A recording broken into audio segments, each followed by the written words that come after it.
Resident Evil 7, Biohazard and Resident Evil 8 Village are the latest non-remake mainline games in the Resident Evil series. Both are critically acclaimed and were received well back when they released. And even though I saw many people that thought that Resident Evil 7 saved the franchise, there's also the widely spread opinion that Village is better than Resident Evil 7. But why do I disagree with that opinion and prefer Resident Evil 7 over its successor?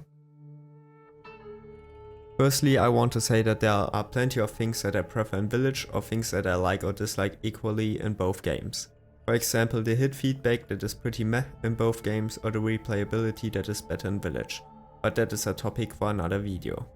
My first grip with Village is the story, and while Resident Evil 7 doesn't have a perfect story neither and has some pretty dumb plot holes, like Ethan not returning with the police or Mia not being held responsible for her actions, I still don't think that it's worse than what Village did. First of all, there's obviously the already widely discussed issue with Chris acting like an asshole and not telling Ethan anything, which is even addressed in the game itself, instead of just telling him what is going on. Because he's already too deep in it anyway, he rather acts all mysterious and prefers to let Ethan figure out everything himself.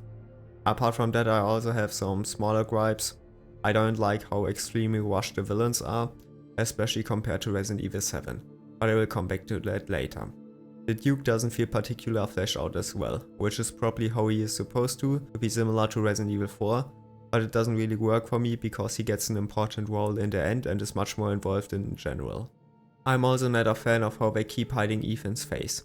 I think it was absolutely fine in Resident Evil 7 and most of Village, but it just gets extremely silly in the end and in Shadows of Rose. And like I said, while Resident Evil 7 is definitely not perfect in terms of story and plot holes, I don't think that it's as bad.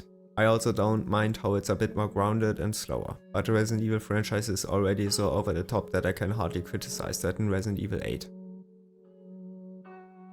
My second issue is how I already brought up the villains. Don't get me wrong, I think they are very well written and I think that they have a lot of potential. Unfortunately, the game wastes pretty much all of that. Lady Dimitrescu is mostly fine, although killing her off so early might have been a mistake considering all the marketing. Donna is pretty short and I think it would have been cool to have a proper fight and more freedom in her section. Moreau is completely wasted in my opinion. He could have had a very interesting storyline with him being undermined and looked down by his fellow lords, but instead he just dies after an kinda annoying chase section and resource intensive boss fight. I would have preferred it if I expanded his section a bit, with a bit more varied tasks. For example, the game could have probably shown us how he lives. Eisenberg is probably my favorite lord and I honestly can't really complain about him. An opposite to him, Miranda is completely washed as well. She basically doesn't show up for most of the game and dies 30 minutes after her first proper action. In contrast to all that, I love Resident Evil 7's villains. The boss fights are probably one of my favorites in the whole game series and I appreciate how every boss has a different horror theme. With Jack there's kinda the classic slasher horror, with him chasing you around and being very violent. Marguerite is disgusting body horror, especially because the very interesting last boss fight. And Lucas reminds me of the kinda psychological horror of the Saw movies. Apart from that, I also find the mechanics and different boss designs very interesting and very fun. Except for the last one against Evelyn. That was kinda meh. The characters also get quite a lot more time during the game, which might be because there's also one less to fight, as Village has 5 unique villains and Resident Evil 7 has only 4. But I still find Village bosses to be pretty lame compared to Resident Evil 7, as the characters are not as fleshed out and the fights are overall worse. My third and fourth issue are very gameplay based. For one, I think that Lady Dimitrescu chase sections are very lame compared to the ones from Jack. Especially because she is incredibly easy to dodge, she could not show up at all and it would make basically no difference. While Jack was, at least for me, pretty frightening and I always make sure to be as fast as possible because he is a real threat. Secondly, I think the horror is done way better in Resident Evil 7.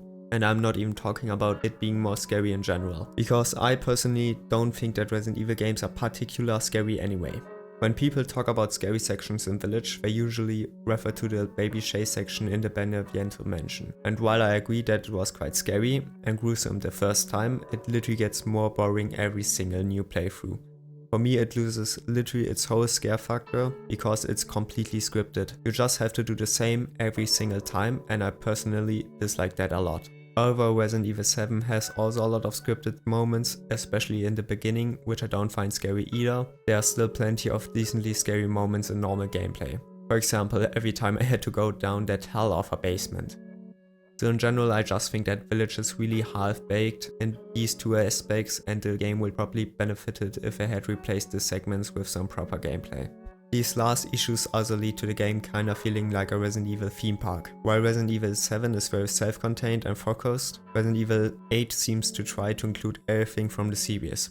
And while I don't think that this is necessarily bad, I think the game doesn't really do anything really good because of that. Neither the more classical survival horror sections nor the action sections are properly fleshed out.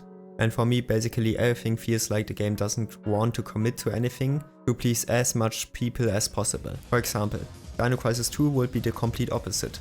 Although it isn't horror anymore, they nailed the action and the game benefits massively from that. All in all, the video sounds probably a bit more negative than I feel about the game because I still like it and I think it's a decent game. And like I said in the beginning, there are also things I prefer over Resident Evil 7, but overall I still prefer it over Village because of the aspects I stated. Do you prefer Resident Evil 7 or 8? Please comment down below. And thanks for watching, and please subscribe to the channel as well as like the video if you enjoyed it.